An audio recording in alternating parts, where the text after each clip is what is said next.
She always has to make herself the victim.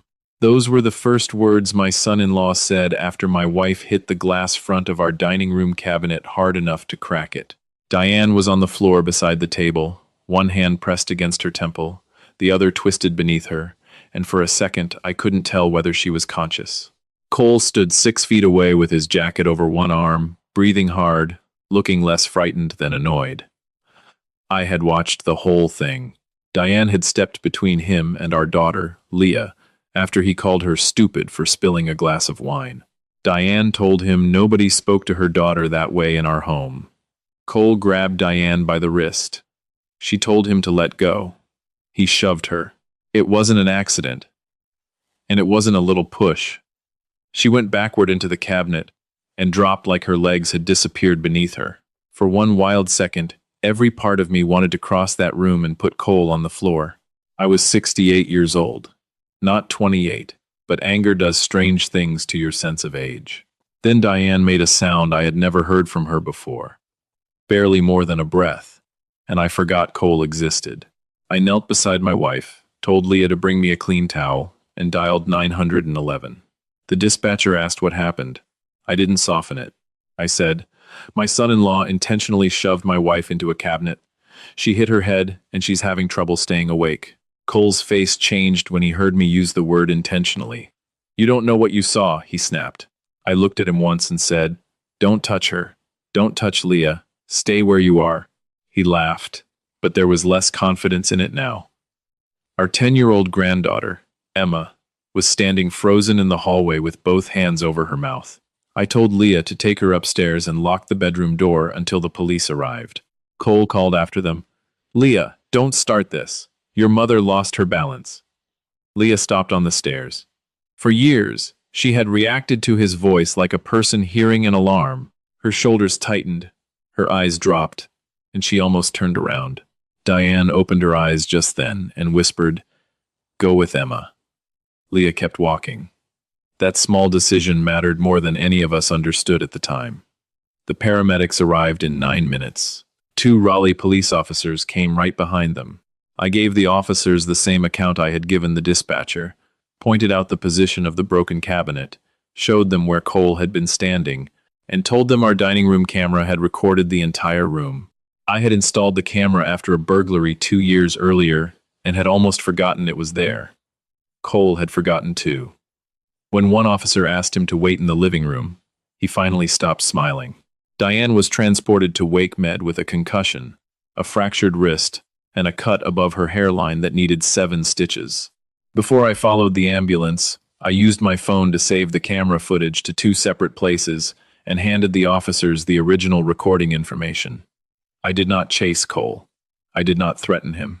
I did not give him the satisfaction of turning his violence into a fight between 2 angry men. I went with my wife. On the drive to the hospital, my hands shook so badly at one red light that I had to grip the steering wheel with both of them. The anger was still there, but beneath it was something colder. 6 weeks earlier, a woman named Tasha Wells had called me because of Cole's business. Tasha had worked as a dispatcher for Barron Mobility Services, the non-emergency transportation company Cole had built into a regional operation. I had retired from the North Carolina Department of Transportation after 34 years in vehicle safety compliance, and a mutual acquaintance had told her I might at least understand what she was looking at. She showed me maintenance logs that had been altered after the fact, wheelchair lift inspections signed by technicians who hadn't worked those shifts, billing sheets for rides that never happened, and internal messages ordering drivers to keep vans on the road after safety defects were reported. I told her I had no authority anymore, and that she needed a lawyer. I connected her with an attorney named Peter Lang, an old friend who handled whistleblower and regulatory matters. Peter had spent the next month verifying documents and identifying which agencies had jurisdiction. We had not filed anything yet because Tasha was still deciding whether she could handle what came next. I never told Cole I knew. I never threatened him with it. His business was not my weapon. It was his responsibility. But sitting outside the emergency department that night, after police had already documented what he had done to Diane, I called Peter. He answered on the second ring. I said 3 words. Because 3 were enough. Send the package.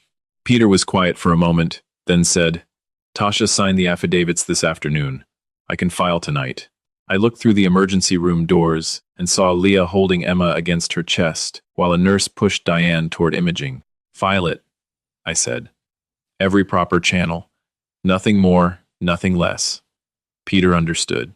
The evidence would go where it belonged. Not to clients. Not to newspapers. Not to social media.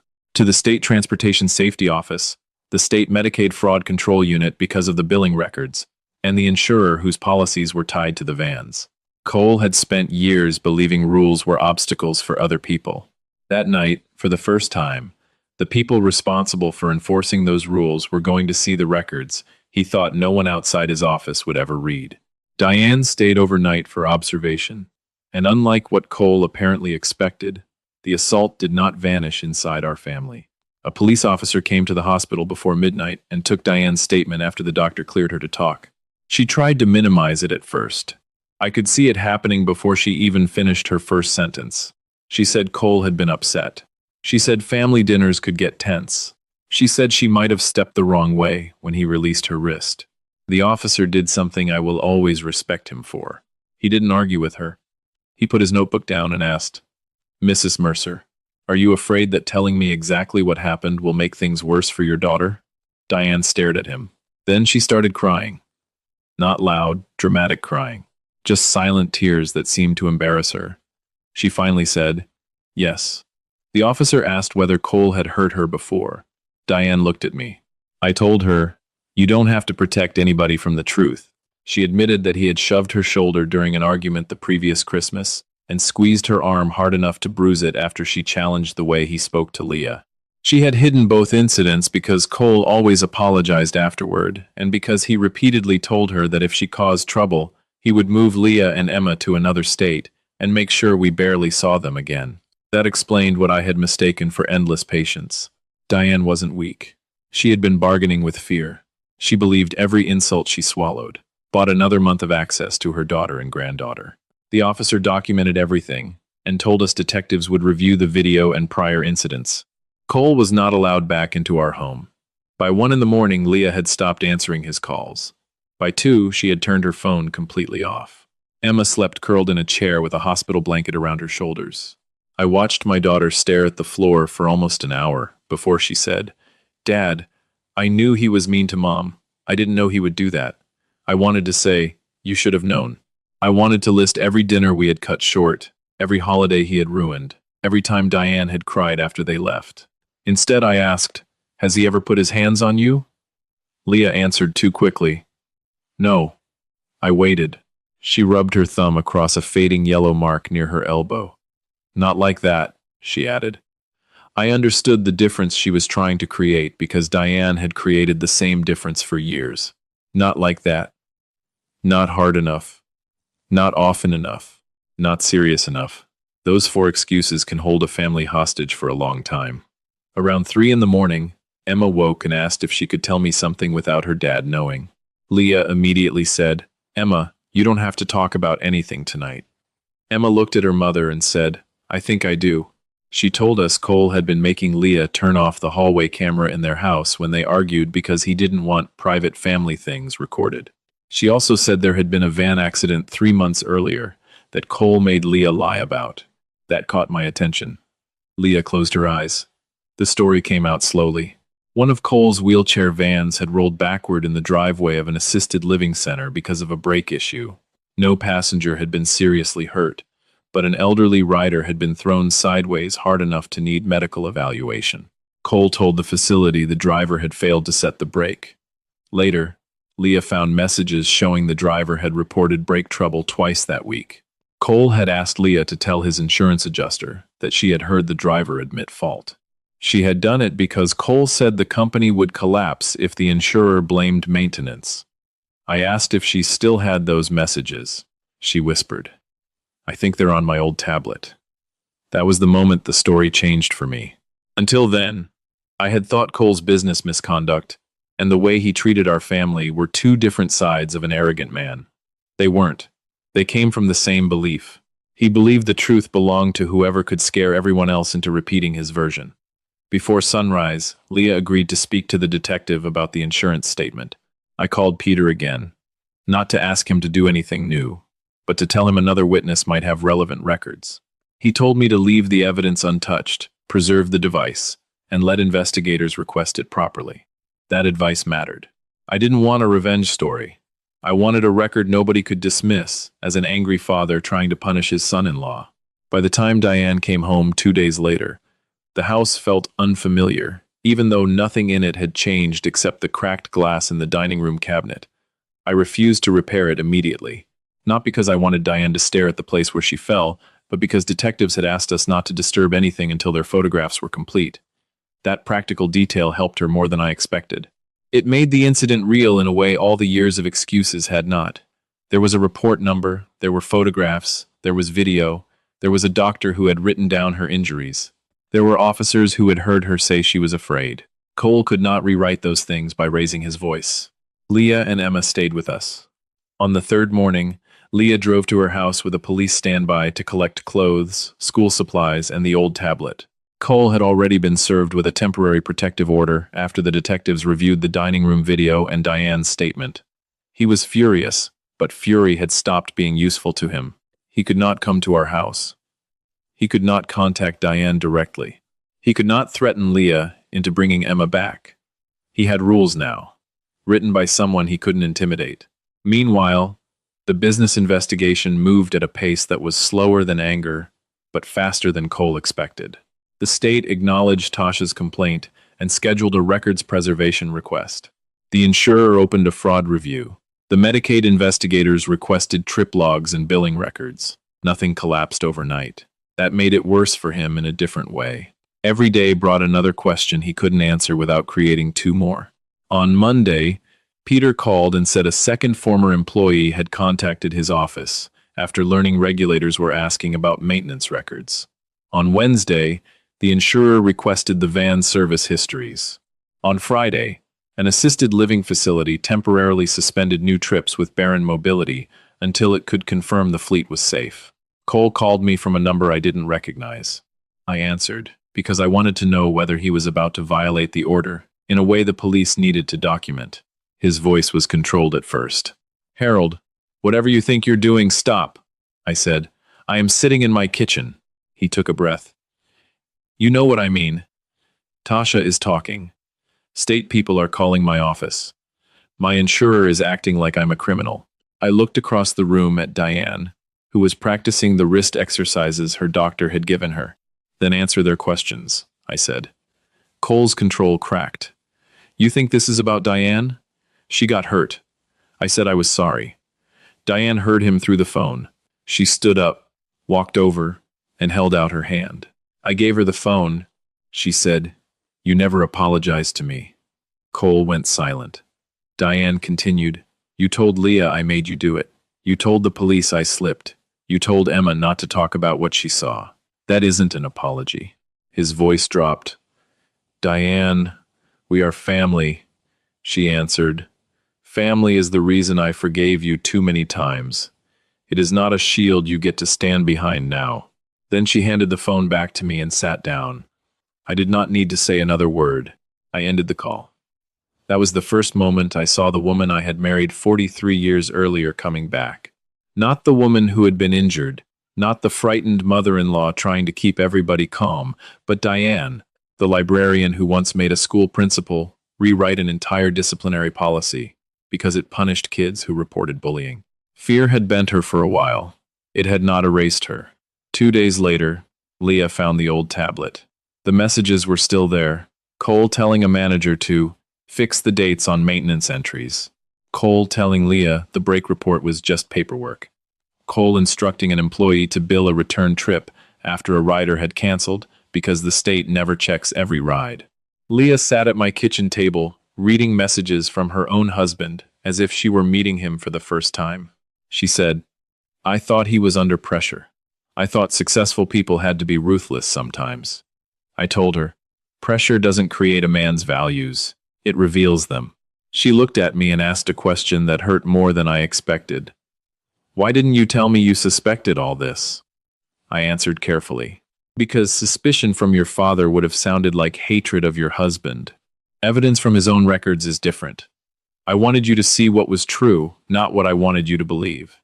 Leah cried then, not because I had been right, but because she finally understood how long Cole had trained her to doubt everyone except him. 3 weeks after the dinner, we met at Peter Lang's office downtown because the case had reached a point where every person needed clear legal advice. Diane had her own counsel regarding the assault. Leah had retained a family lawyer and had filed for a longer protective order. Tasha had separate whistleblower representation. I was there only because I had been the witness to the assault and the person who had originally connected Tasha with Peter. Cole came too, accompanied by his attorney, a gray-haired woman named Margaret Shaw who looked like she had no interest in anybody's drama. That made me trust her more than if she had arrived shouting. The meeting wasn't some secret trap. Nobody promised Cole that his problems would disappear if he admitted anything. Nobody put a confession in front of him and told him to sign. Peter explained that the state had expanded its safety review after inspectors found multiple maintenance records that did not match service vendor dates. The insurer had identified several questionable claims. Medicaid investigators were separately reviewing billing. Those processes would continue no matter what happened in that office. Margaret listened, took notes, and repeatedly told Cole not to interrupt. He interrupted anyway. This all started because Harold hates me. Margaret turned to him and said, "Your father-in-law did not create your maintenance records." Cole's jaw tightened. Tasha stole documents. Peter replied, "That issue can be litigated. It does not explain the content of the records." Cole looked at Leah. "You gave them the tablet?" Leah's voice shook, but she answered, "I preserved it for my attorney." Investigators obtained what they needed through the proper process. Cole laughed once, harshly. "So now you're all lawyers." Diane leaned forward. Her wrist was still in a brace, but her voice was steady. "No. We finally stopped being scared of how angry you would get." Cole looked at her and said, "You came at me that night." Margaret closed her eyes. Peter said nothing. I said nothing. Diane simply asked, "Do you want to watch the video again?" That ended the argument. Cole stared at the table. His lawyer put one hand flat on the folder in front of her and said, "Do not answer that." It was more satisfying than any forced confession could have been. For years, Cole's power had depended on everyone around him reacting emotionally while he controlled the version of events. In that room, facts had taken his place at the head of the table. He could not talk over video. He could not shame an insurance database. He could not threaten a state inspector into forgetting a falsified service date. He could not make Leah unsee the messages on the tablet. The biggest reversal came when he tried one last time to use Emma. He said, "Whatever happens to me happens to my daughter too. You people are destroying her family." Leah stood up. I thought she was leaving. Instead, she walked to the door, closed it, and turned back toward him. "Emma asked me last night if she has to grow up and marry somebody she's afraid of because I did." Cole's face changed. Leah continued, "That is what happened to our family. Not this investigation. Not Dad. Not Mom. You taught our daughter that fear was normal." Margaret said quietly, "Cole, stop talking." This time he listened. Leah sat back down and said, "My lawyer filed for divorce this morning. I had imagined that moment many times since the hospital, and in none of those imagined versions did it feel triumphant." Cole looked stunned. Leah looked devastated. Diane cried. I felt relief, grief, anger, and exhaustion all at once. A family breaking away from abuse does not feel like winning while it is happening. It feels like surgery. Something dangerous has to be removed, but the body still bleeds. The investigations took months, which was exactly what real consequences usually do. They arrive in layers. The Transportation Safety Office placed several of Cole's vans out of service after inspections found defects that should have been repaired before the vehicles carried passengers. His insurer refused to renew a portion of the fleet coverage, while the fraud review remained open. 2 assisted living groups canceled contracts because they could not risk resident safety. The Medicaid matter was eventually referred for civil and criminal review after investigators identified billing patterns that matched the records Tasha had preserved. Some allegations were substantiated, some were narrowed, and a few were dropped for lack of proof. That mattered to me. Justice was not about making every rumor true just because Cole had hurt my wife. It was about proving what could actually be proved. The assault case was much simpler, because the video showed exactly what happened. Cole eventually accepted a plea agreement that included probation, mandatory counseling, restitution for Diane's medical expenses, and continued no-contact provisions. His business did not disappear in 48 hours. It unraveled over the better part of a year, as regulators, clients, lenders, and insurers made their own decisions based on the records in front of them. He sold part of the fleet. A partner left. Several drivers found work elsewhere. Tasha testified when asked, and then moved on with her life. Peter never acted like a magician. He filed paperwork, answered requests, organized evidence, and reminded all of us that the system moves slower than our emotions. Leah finalized her divorce 9 months after that dinner. She and Emma rented a townhouse 15 minutes from us. The first night they slept there, Emma called Diane because she couldn't find the box with her nightlight. Diane drove over with a spare lamp and came home smiling for the first time in weeks. She was upset about a lamp, she told me, almost laughing. Just a lamp. Not somebody yelling. Not somebody slamming a door. A lamp. I knew exactly what she meant. Ordinary problems had become a luxury. Diane went to therapy too. That was her decision, not mine. She told me she wanted to understand why she had spent so long treating fear as the price of keeping the family together. One afternoon she came home from a session and said, "I thought peace meant nobody was angry. Now I think peace means nobody is afraid." I wrote that sentence down because I didn't want to forget it. Leah started counseling separately and admitted there had been years of intimidation I had never seen. Cole had monitored spending, mocked her friends, discouraged her from working after Emma was born, and turned every disagreement into proof that she was disloyal. He had never needed to hit her often, because the threat of his anger did most of the work. Emma became lighter too. Children notice more than adults want to believe. Once she no longer had to listen for her father's mood before entering a room, she began inviting friends over, leaving art supplies on the kitchen table, and laughing without looking toward the hallway afterward. Those little changes mattered more to me than any regulatory letter. A year after the night Diane hit that cabinet, we replaced the cracked glass. I had kept it longer than I expected, partly because the investigation required photographs, and partly because neither of us had been ready to pretend the room had always been peaceful. When the repairman finished, Diane ran her fingers along the new pane and said, "Good. I'm tired of giving that night furniture in my house." We had Leah and Emma over for dinner that evening. Nothing dramatic happened. Emma complained about math homework. Leah told us about a job interview at a community health nonprofit. Diane overcooked the rolls and blamed my oven, even though we both knew she had forgotten the timer. I realized halfway through dessert that no one had checked a phone nervously. No one had lowered their voice when a car passed outside. No one had apologized for taking up space. That was what winning looked like. Not Cole's company shrinking. Not court papers. Not a business license under review. It was my wife reaching for a second piece of pie without flinching when somebody moved behind her. It was my daughter disagreeing with me about politics and laughing when I rolled my eyes instead of wondering whether disagreement would become punishment. It was my granddaughter asking if she could sleep over next weekend because our house felt safe. Later, after Leah and Emma left, Diane and I sat on the porch with coffee. She asked whether I ever regretted making that call to Peter. I thought about it before answering. "I regret that we needed it," I said. "I don't regret telling the truth." Diane nodded. "Neither do I." Then she added, "But the first call mattered more." She meant 911. She was right. For months, people had talked about the business investigation as if that were the moment everything changed. It wasn't. The real turning point happened when I described what I saw without softening it.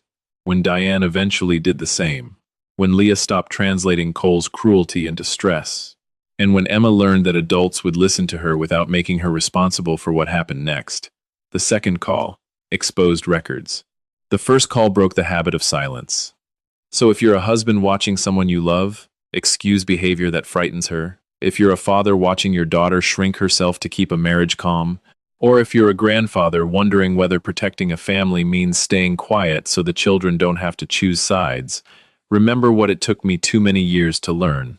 Protecting a family does not mean protecting the person hurting it.